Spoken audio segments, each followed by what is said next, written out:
Hammaga salom.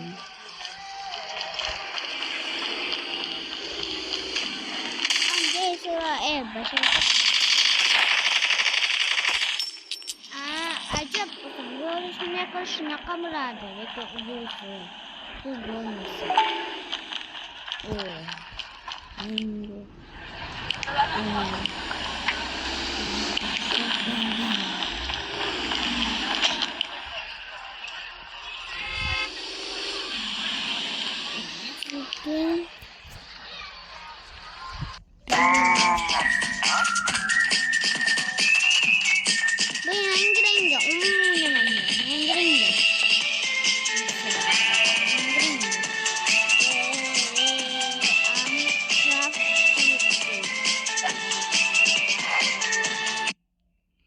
Ondan sonra pillen oynayayım. Pillen. Şu pillen oynamayapman da. 100 saydı. Acaba bu sen bunu şunaqa bo'ladi.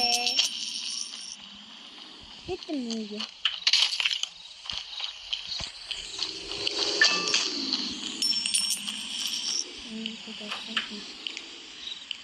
Bacandı.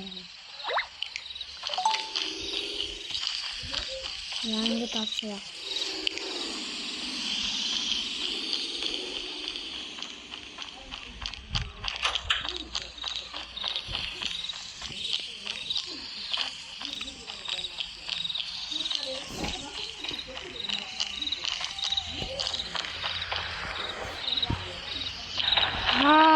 Bo'lmaslar, gapim qoldim sizlar.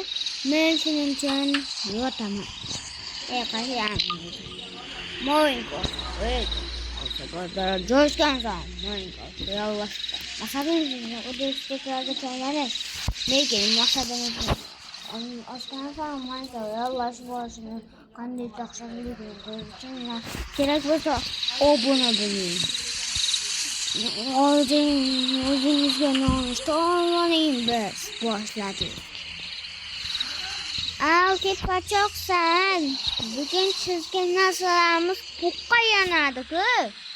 Bugun chizishimiz, bugun daraja yig'ib, dushgacha daraja yig'ib, uradi, yollashadi Minecraft. Rasmiy ham o'zining. Shunaqaga o'xshabdi. Sinetchilar bor deyman, hamma narsadan bilimdan bo'lib qolyapsan. Mayli o'zasi bu reklamaydi, xayr bo'pti. Bu ham tugadi.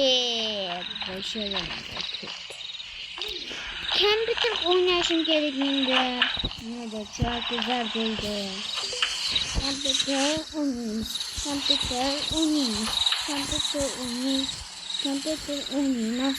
Kompyuter o'ynab bo'ldim. Shu videoni to'xtatish vaqti keldi. Obuna bo'ling, like bosing. Biz videoni tugatdik.